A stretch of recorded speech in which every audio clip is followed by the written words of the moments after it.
I'm glad we're actually bringing this up because this is one of those great topics to think about when you're Timestamp. looking at when you're looking at finance, right? I think what happens is there's so many times where great companies, great industries in general get thrown out like the baby with the bathwater, and there is huge opportunities to pick things up. I mean, you guys remember 2008, 2009, and 10. Everyone was like, "Oh my God, single family real estate will never come back. No one's ever Yeah. going to need to buy houses again. Like, there's no such way that people are ever going to be making money." While we were all doom and gloom around the country, BlackRock was out there buying up everything on the cheap, you know. Or And this is 2001 with the airlines, same deal. yeah, it's the same thing. So, like, when you see so much doom and gloom around stuff, you should be asking yourself, okay, among the trash, who's the ones that you want to pick? Like, which ones are the strongest? Which ones are the most likely to survive? Which ones are the most likely to 5x? And like that's why some of my picks lately have just been those diamonds in the rough that like a lot of people are throwing out thinking that, hey, that's it. No one's ever going to need to use a bank again. And it's like, no, that's not how shit works. Like Okay, so find out. Chris, can we Yeah. can we talk about this? Why? And maybe Mhm. this is my naivete.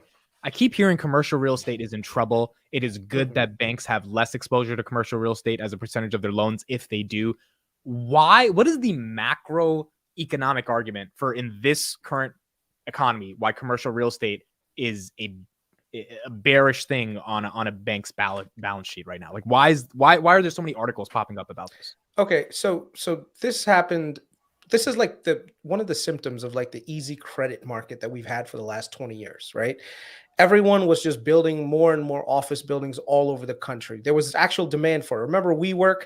Everyone was like at one point saying, "Hey, you know what? You could just have like a part-time office and you can have a WeWork." And then the rates that people were paying were crazy. So But that, everyone and that their that didn't take mother. off though. But that didn't take off. That Well, the wasn't the thing hit that is, they thought it was going to be. well, actually, believe it or not, it did take off. Like co-working space, they revolutionized it to the point where like everyone, like a lot of businesses got off the ground using WeWork spaces, right? Like example, my brother-in-law uses something called Industrious. Industrious is very similar where they take a building and they actually just lease out a certain floor of it and then put like smaller like cubicles and stuff like that. So like imagine right now, like us, like we are together right now, over the internet, of course, and everything.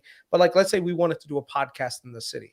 Now, of course, we're not going to rent out an entire floor in the office. We just need a limited amount of space where we can set up equipment, possibly have some areas where we can congregate and hang out and, It's like talk to rehearsal other spaces creators. for bands. Like they Exactly. yeah. Exactly. So you want to so those are the kinds of things that were developed in the 2000s and 2010s.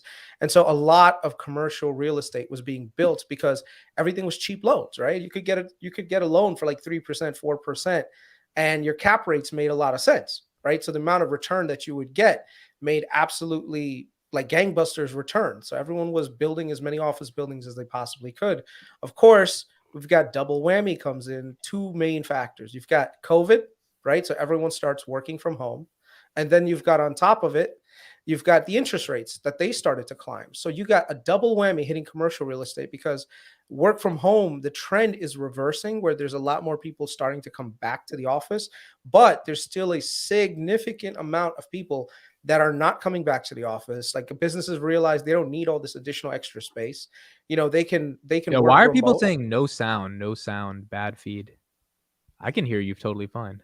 Yeah, Yeah. who has no sound? There's Can like you? 5 people said that in the chat. Like I I can know, hear I you. know, Right. but who? And describe no sound. Is it one specific person or No, it sounds perfectly fine on my Let side. me hear it. Let me hear it. Check it out. Hold on. I just tried it on my phone. It sounds fine. It should be good. Yeah. check? Chris, can you talk for a second? Hey guys, Yeah, how's yeah, it it's going? good. Okay, it's fine now. Okay. Yeah. Okay, so Chris, everything you're saying makes sense, but why Mhm. right now is this happening? Okay, so what happens is most commercial real estate, when you do construction and you do all the loans and everything, they don't mature like a house does, where you can get like a 30-year fix. It's usually a 5-year, 6-year, 7-year term, maybe 10-year term. What ends up happening is as these loans come due, you have to refinance them. So if you got a sweetheart loan at 2.5, 3%, right? And you have to refinance it at let's say 5, 6, or 7%, you got a problem. And then on Right. top of it, if your occupancy in your building is only 50%, because a lot of the leases, they started to roll off your contracts, that means that you have unoccupied space in your building. So a lot of times with commercial real estate, what they do is they do something called no recourse loans, right? No recourse loans works in a very easy way to understand. If you have a building, that building is what the bank is loaning against. So that's the property itself. Now, if let's say for some reason the sponsor, which is like the building owner, can't pay the mortgage anymore, they take the keys just like a house and hand it back to you, right? And say, okay, not my problem. Here you go. Now, imagine this. You have a lot less demand for office space. And then on top of it, the amount of interest that you have to pay just to have the place is up there. So all these loans are technically bad loans, right? But wasn't That are wasn't just this sitting on happening for the balance sheet. past year? Why in the past couple months has it become such a big issue? Because it's becoming more pronounced. A lot of people, Well, no, especially the early, issue is the yeah, refinancing. Okay, imagine yeah, you need to refinance now. You've waited, and now all of a sudden, you know, your loan is due, and you have to refinance instead of the 2% which you were expecting. Okay, and your cap rates are a certain amount, 5, 6, 7, 8, whatever, certain profit that you're generating. All of a sudden, you have to refinance at 7, 8, 9, 10%. That's a real problem for these building owners. So that's the issue. Okay, if they have to refinance, that's where the issue. If they refinance at 2 or 3%, there's no issue. Well, no, but see, that's the other problem, Vital. If you have a building that's only half occupied, right? And you And can't you still refinance at the higher rates. That's the issue. Well, it's both things combined. That's the bigger problem. So you don't even have enough breathing space. So if you had, let's say, a fully leased out building, right? At least if you refinanced, you would take some hits on your margin. So it's fine. You would give up a few points. You wouldn't be as profitable. Yep. The problem is if you have occupancy that's only 50%, now you can't even pay the bills to support like the building itself, you know. So all Right. these things, yeah, go Right. So ahead. why, if you know this, and this is Mhm, happening in New York, I want to present this for a second here. I'll share screen. mhm. Uh, once again, I don't follow Zero Hedge all the time. It could be Yeah. too leaning. I'm not sure if they're in the center all the time or not, but this is what By the they're way, saying. guys, if the audio sucks, what people are saying in the chat is you reboot it and it's a YouTube issue today. A lot of people are noticing if they just turn off YouTube, turn it again, it's fine. But it seems like it's not our internet. It's a YouTube thing today. Okay, go ahead. Vitaly. Yeah, I checked my stream. Everyone is fine. Mhm. Okay, so here, this is what it's saying on Zero Hedge today. Things are Mhm. so bad, in fact, that 26 Empire State Buildings could fit into New York City's empty office space. And as occupancy in the city is hovering around 50% of pandemic levels. Okay, so that doesn't sound good. Mhm. And so this leads to a question I'm going to ask you in a second. But here, office vacancies continue to climb. And here we have, well, obviously, Los Angeles, Chicago, they're absolutely horrific. It's totally terrible. Yeah. Oh, heading to 30%. There's New also York, a crime is contributing to it as well. well, yeah, Mhm. but the point is, like, this work from home is still having an effect. So we have here over 15% plus. And, you know, I think at the height it was in 2010, what is it, around 12, 13, and now it's over 15%. Mhm. And I think it's becoming a problem. So this leads to a question to you with SLG. I know you're mostly out of it, but I mean, how can you be bullish in a time like this? Is SLG said our vacancy is fine? Did they actually say that, or are they Yeah. having So the same so issue?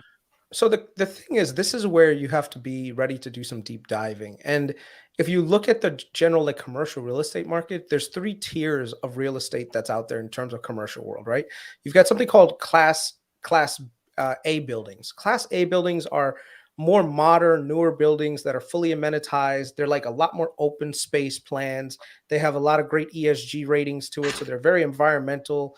They're like you're like if you go to like a new class A building, right? It's like amazing. Like they have kitchens, they have bars there, they have places where you can meet up, you can hang out. So these are the things that a lot of businesses that they actually are looking for to entice workers to come back. And so they're actually willing to pay a little bit of a premium to get it, right? Class B and class C buildings are like really old buildings that like you would have used like in the 1960s, 70s, and 80s. Or if you guys remember like the cubicles where there would just be nonstop cubicles everywhere, like those kinds of buildings are hard to kind of lease out.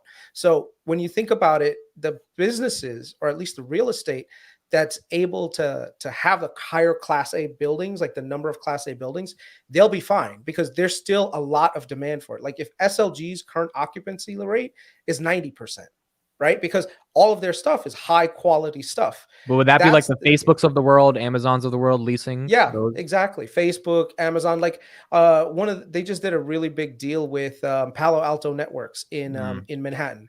Like Franklin Templeton did a giant lease with them. IBM did a giant lease with them because every business still needs a office foot space, but they may not need as much. So their logic is, well, look, if we don't need as much and we're still trying to get our workers to come back, what are some of the ways that we're going to be able to do it? So one of the things that they have is that they try to get a fully amenitized space and a fully amenitized building.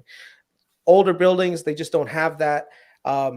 So it's like one of those things that you just have Vitaly, to. you're muted. Vitaly, you're muted. Yeah. Sorry about that. Let me ask you to lead to what you're saying, because Mhm. people are saying, yes, risk reward, 90% occupancy.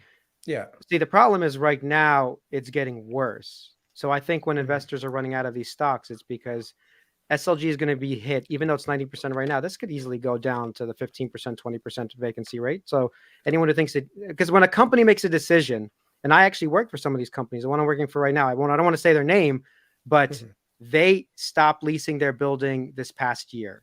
Yeah. Their multi-year lease contract. This is a big company. It's not a small company. Yeah. Yeah. They literally started all work from home, and this is a production company. Multiple floors, multiple buildings. They're out. They're gone. They broke their lease. So everyone who thinks that's safe just because you're showing 90% occupancy doesn't mean shit. I have tenants right now who are breaking leases, by the way. Okay. People break leases all the time. They pay the penalty or they do whatever and they break the lease and they move on, especially if a recession for these people is coming or the work from home means that they're going to save more money by sending their people home. They're going to do it because it makes sense. So I think your bull case on this right now is iffy. I always said that because we have to wait a couple of years for this to play out. This is not a 6-month thing. This is a multi-year thing. And I totally agree with you. And that's exactly one of the reasons why I took a substantial position out of it, because I thought, you know what, it's probably better in this sector from a risk reward standpoint to be out of it, wait a little bit and see what happens. Right. And that was within the past month when you saw these articles coming up about the problem with commercial real estate, correct? The thing that I realized is that, there was a graph. If you saw a linear graph of the occupancy rate, it was actually starting to go up and up, right? Because a lot of businesses, they started to implement RTO, right? Return to office mandates. So you started to see this slow, gradual climb. So it was like, okay, look, let's get ahead of this, make sure that we're positioned where we can capture the most upside. But then something happened in the last month. Things started to plateau, where the occupancy stopped growing. Now, the theory that I have behind that is, of course, the recession is actually starting to bite on businesses. So even if they wanted to do a return to office, they just don't have the ability to get more people. Like if you're laying people off, you don't need space. Right. So even if, let's say, you wanted to have office space, lease it out. I mean, you wanted to have office space, you wanted your workers. If you don't have workers, you don't need the space. So guess what? It's not something that you're going to invest in. So my thing is right now, in terms of a recession, since the recession is coming, there's a lot of businesses that are going to be looking to save on costs, right? Maybe in the future, once the economy is a little bit better, they'll expand out their needs. They'll go back to doing some longer term leases and offices. But in the short term, because of the recession, that growth that was going linear just went up and then went to the sideways now. So now, how would you respond to someone who thinks that growth is never coming back? Lindsay says, I don't know if it's wishful thinking or facts, but it seems to me that workforce norms have changed permanently. Those who want to return to offices are just trying to justify their overhead. Do you think that line going up again is just never going to come up again because work from home is a real thing? So there's always going to be counter things that happen where you have industries that will fundamentally change, right? So here's an example. If you go back into like the 80s and whatever, there's always going to be the doom and gloom saying, look, we are never going to go back to X, Y, and Z. New York City is dead, never going to happen. But if you look at like a lot of industries, they're moving into the city, like life science and biomedical research. Huge market. They're actually starting to move back into the city because they know that New York City has some of the most talented workforce close to universities, right? Like if you go to in near NYU, right? NYU has this place called Alexandria Center. They do a lot of biomedical research there. That's moving in. You have a lot of production companies, believe it or not, expanding out to New York because New York is starting to become a secondary hub for movies and stuff like that. Like you guys remember what was it, Silverstein Studios or Brooklyn Yards The Navy in Yard. the Navy Yard. Yeah. So like that entire area was nothing. And then people started to come to New York because they realized that New York has a very vibrant, dynamic environment. And So this contrasts with George's argument: wouldn't a tightening labor market and rise in unemployment lead to more in-office requirements? Right. So this is where the leverage that workers had in the past would start to diminish slowly, right? So if you have a tight labor market and the guy, your workers, if you say to your worker, hey, listen, return to the office or I'll lay you off, they might say, go ahead, lay me off. I don't care. I'll go find another job. I can work from home. With a less tighter market, that is a possibility where the workers don't have as much bargaining power. But I think it's going to be one of those like kind of like a seesaw, where one side is going to say this, another side is going to say this, and it's just going to keep going back and forth like this, right? So that is where the market look is right at now. you have to look at what the longest term of these like short-term leases are, and I don't Yeah. think we can really know until we see the length of time pass by. Because I know several companies out here that say sign the lease right before COVID, 3-year lease, 5-year lease, right? They can't get out of it unless they pay an exorbitant fee. So they're figuring out what they got to do. But the sting of that you don't ever want that to happen to you again. So they are already in the background making plans to go fully remote.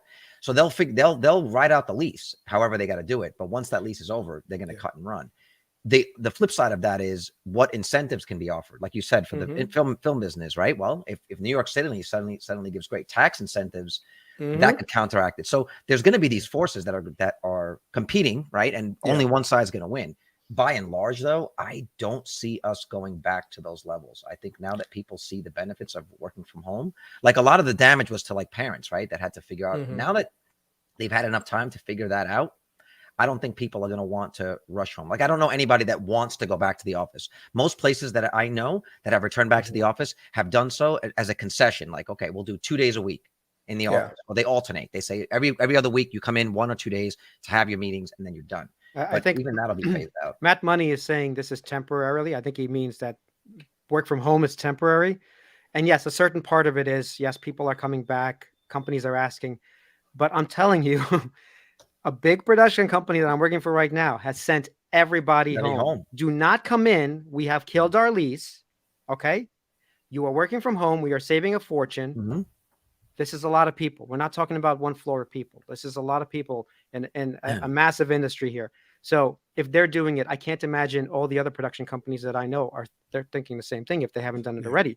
So because the savings on their end, if you know anything about production, at least, they're all in the city. All they care about is the dollar. They don't care about the friendly workforce, the camaraderie that me and you talk about, the Google engineers around the tech companies care about that, though. They really care about that a lot. Yeah. I'm saying some people do. I'm saying, but enough of them don't. That's the problem. Well, that's one of those things that we can debate. Like it's going to be very company specific. Like Sam Altman, right, who's in charge of AI. Like he came out this week and said outright, like, look, I don't think this work from home thing works in our industry because we just don't have the same level of collaboration that we did in person. Like I personally have been working from home for the last couple of months, and I can't wait to go back to the office and hang out with my coworkers because there's a lot of stuff that I missed out on, not just in terms of like hanging out with my friends and going like after work to get drinks or whatever, but also there's a lot of things that like on a training side I never got to do. There's a lot of paperwork that I had to fill out because even like from an HR standpoint, you still need a physical office to sometimes go do HR related stuff. Can I just point out? This is Chris, the guy who sits at home, commutes from his computer to work. Just want to point that out. Amit, who sits at home, commutes to work on YouTube every day. Carlos, who sits at home. Okay, I'm the only one who actually gets to go to work. By the way, I have to go somewhere. Then you did. I mean, don't be you, baby. Don't hate the This player. is what I'm saying. I want to be you guys. Okay, but bro, what's really funny, what's so funny about that is that it's now come full circle because part of the reason I went into post production is because I got sick of being in production in the middle of winter with, a craft table services with freaking Diet Coke and eating Chinese food. And my friends were in like cushy offices, air conditioned, and so I went into post-production for that same reason. Yes, you're right. There are certain industries that just can never go back. Like your industry, you've got to be there and shoot that. But you'll be replaced with AI long before you ever have to go home anyway. I'll be honest. I miss going to lunch with the guys. Like I work in New York City, right? New York City is probably one of the greatest places to work in office. Like we used to go to Cat's Deli. Dude, I mean, I used to go to Cat's Deli for lunch. Who gets to do that? No, that's awesome. Hold on, you want to commute 4 hours a day to eat at Cat's Deli? No. Well, this is first what of you all, want? First of all, Vitaly, you Bro, live in the middle of... I love Cat's Deli, but I don't get any. But I don't love it that much. Hold on, I know. This is a great turning point for the next conversation. But see, the thing is, Vitaly, you live in a part of Jersey that would take you a long way to get to the office. I live in Williamsburg, Brooklyn. I'm like a train ride away. I'm 15 minutes away from the city. This motherfucker's in Atlanta right now. I don't know what he's talking about. No. I'm saying when I'm in New York, I'm in Atlanta now, but when I was in New York, and I still have my place in New York. If you are living close to proximity to the city center, you can actually have a very, very good time. Like that's the next thing that a lot of these commercial buildings are being repurposed for. So if you guys remember September 11th, right? After September 11th, downtown Manhattan was completely dead. Like the financial district was like literally a ghost town. So what happened was a lot of people, they ended up saying, look, we have to do something with these buildings. Let's create a more vibrant mixed use community here. So they converted a lot of the older buildings to residential. And I'm not talking about just like, oh yeah, just some apartments here, there. These are like fully amenitized buildings with like a pool, with like a roof garden, with like a door, like a fully furnished doorman at the bottom. And these things are commanding like rents like $4,000 a month for a 1-bedroom. So the unit economics for having like a residential building in the middle of Manhattan, dude, you right now, if you look at the prices on Redfin or on anything in New York's in Manhattan, any building in Manhattan right now, even for a 1 to 2 bedroom, is close to $1 million to $2 million. Imagine you have an entire office building that you're able to convert to a residential building, right? And think about the cap rates that you're able to get after that. So all you would have to do is redevelop the old building. Like here's an example of a building. Hold on. C.L. says it correctly. All Chris misses the social aspects and Cat's Deli. That's all he really misses. All right, we've been on real estate for 30 minutes, so we got to move on. I have a final question. I just have a question. Hold on, Carlos, before we get to the question, just let me say, it matters if like people are talking about SLG. If 5% more of people just don't go to the office, SLG suffers massively. Okay, like they get hit tremendously. So you don't need a lot of people to say we're not going to the office. It's like 5-10% more. That's it. That's fair. Which is why Chris is out of the position. So. My question for Chris would be, I don't even know after we discussed this for 20-something minutes, my question would be, make a statement, like a forward-looking statement of what you think is going to happen and the metrics that can be tracked to see whether or not you're true. It's true or not. Because ultimately that's what it comes down to, right? We're talking about a lot of theoreticals, but what do you think? Because having said everything and looking at all sides, just make a statement like this is what I think is going to happen, and these are the metrics that we can track to see whether or not that's on course or not. That's for so Chris?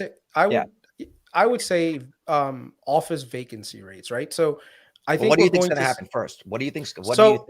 I think three things are going to happen. Number one is you're going to see construction stop. So if you're trying to build a new building, you will never get financing for it. I don't think that that's ever going to happen, right? So right now you're going to have supply lock, right? If you say like, hey, I want to build a commercial building anywhere, lenders are going to look at you and say, go fuck yourself. But that's not happening. So you're right there, your existing supply. So you have little to no growth in terms of commercial going up, right?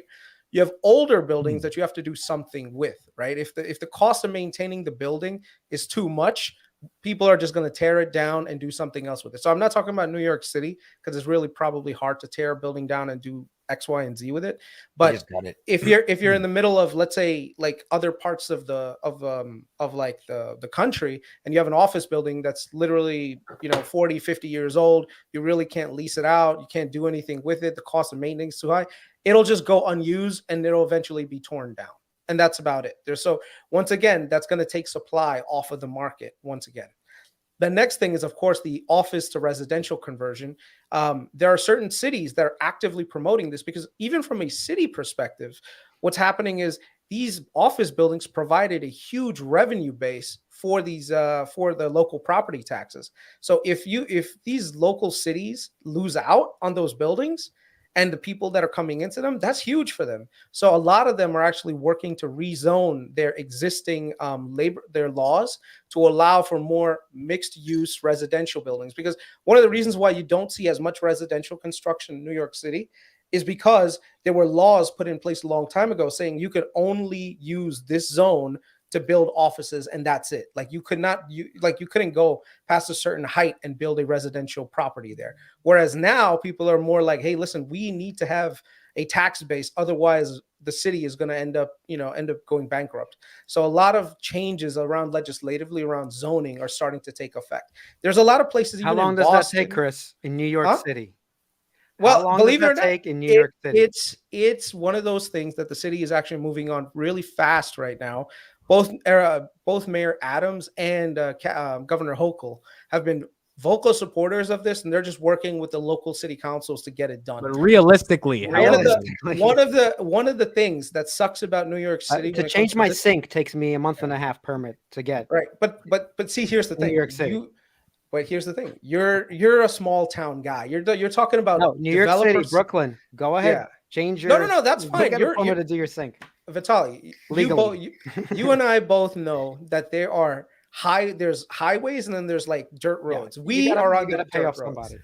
Yeah, we're on the dirt roads when we try to get permitting to do anything, right? These developers, they've got lanes of people that go right in and they get a permit like that, right? So I wouldn't say that's a bigger thing. The thing with New York City right now is because they're desperate for cash. Their last windfall, I think COVID, this work from home thing cost them almost $12 billion in revenue. Because remember, the city collects so much money in revenue from all these buildings and plus all the income tax that comes in. So if you don't have a workforce that's there physically on site, that's not money that the city can get out of you. So of course, the city is more likely to actually make some fundamental changes to allow for more development around the city. So yeah, just from that perspective, I think a lot of commercial real estate is going to have to be very city and site specific, because trying to judge New York City by the same standards that you would judge San Francisco is a whole different thing. Like San Francisco has a very unique situation where there's a lot of tech workers and stuff. In New York City, we have all sorts of industries that are with us, right? Whether it be fashion, IT, commercial. All right, we gotta move on. Yeah, what I'm looking for is a thesis. The next few months, I believe, is bullish on this industry for this reason, or bearish for this reason. And Chris, you have 30 seconds because it's been 32 minutes. We have to move on. I would say the risks. Well, first of all, we don't have to move on anywhere. This is no. Okay, hold on. You don't understand the job of a moderator. Okay, if we don't want to talk real estate and people are happy and no one's saying they're enjoying the conversation. But in a podcast, you keep Chris, going. And after 33 minutes, people are like, "All right, these guys have been talking real estate for enough time. Want a conclusion. We can pick up the conversation later, but there should be a conclusion that we're building towards, right? A thesis you're building towards. Okay, so Chris, there's your 30 seconds. That's what I'm. All right. The next couple. All right. So just the thesis on SLG. Thanks a lot, Jake. SLG, Vornado, a lot of the bigger players. I think what we're going to see is consolidation. I think that there are definitely going to be defaults on some of the buildings that they have that are Class B and Class C. So basically, both companies are just going to say, listen, we'll take the equity loss that we have on the building. Here's the keys back, Mr. Bank. Enjoy yourself. Do whatever you want with it. And they'll walk away. They'll keep their high income properties and they'll be fine. Like, I don't think that there's any risk of bankruptcy on their part at all. I think they're going to be just fine. The question is going to be around growth. Like, how are they going to be able to grow out of this? Are the management teams able to weather the storm in the short term and reinvent themselves and reinvent their business to be something much, much bigger than what it is? So I think right now I would take a very neutral position on SLG and Vornado. I want to see what the city does. If the city ends up rezoning, which is the biggest hurdle right now, where you're allowed to rezone certain parts of the city. And not to mention, not only do you get to rezone, but you also get tax abatements. That's the fight that right now is being had in Albany. So I don't want to take too much time, but Just like literally, I think Yeah. the next few Dude, months. don't are gonna worry. be We know your bullish 30 for seconds this is like reason. 6 Yeah. minutes. It's just serious. Like, yeah, but I- it's a much more nuanced. It's a much more nuanced. I've never heard this guy Yeah. talk for 30 seconds on Yeah. anything. It's- First of but all, it's I a don't- And simple- that's why I have to cut up. I hate cutting No, him off, but Chris But here's the knows. thing, Like, but I here's- have But to cut see, him off. one of the It has things to that be able to be distilled down to a very simple. He, simple bro, idea. Carlos, he just said it. He said, "Don't buy the fucking real estate stocks." Well, That's see, it. the thing is, remember like 3 months ago, saying the same thing. I was saying the same thing. Chris is like, no, SLG is the fucking shit. All of a Yeah. sudden, SLG is not the shit. Okay. My point yeah, is this data real changes estate, things, right? yeah. that's fine to change things. I'm glad he admits it because this real estate thing, my thesis, okay, residential real estate still doing fine. I think it'll be okay. Not much of a hit, especially around New York City, New Jersey. I don't see it taking a hit. In terms of the commercial, I see a big problem there. I see the rates increasing now as I'm just reading more in terms of vacancy rates. I see my own people that I go to work with are killing their leases, removing them. I just had a tenant kill a lease, by the way, a couple of months ago too. If tenants are doing it for me, they're definitely going to do it to save millions of dollars as opposed to thousands of dollars. Mhm. So SLG is not a great investment in my opinion. Is it a good stock in 10 years, 5 years? Yes. I think it's not going anywhere. So I think in terms of dividend play, this kind of perfect example to put it in your dividend portfolio, forget about it. But in terms of a massive upside, like you were talking about, like 2, 3, Yeah. 4, 5x, no way. This is years and Well, years to away. be fair, he said that $80 price target was in 5 years. I mean, Chris was very vocal Yeah. about Okay, that. that's He said the possible. 5 dividend years yield from was now. exciting in the short Yeah, term. because it's still a 15% dividend yield on it too. But even the dividend yield is, remember, always up in the air because Yep. if let's say they don't get the leases that they need in order to support the dividend, of course they're going to have to trim some of it back, right? So Correct. you can't say 100% that the dividend will always be there. The company will always try to keep that dividend there, but They're probably sometimes gonna- you have they're to gonna- take they're the gonna knock it short-term off. losses. Yeah, it's Yeah. gonna get lowered. Yeah. So this is one of the reasons why I would say in this. And here's the thing, guys. I try to distill down as much as I can, but some of this stuff That's is so funny. fucking complicated.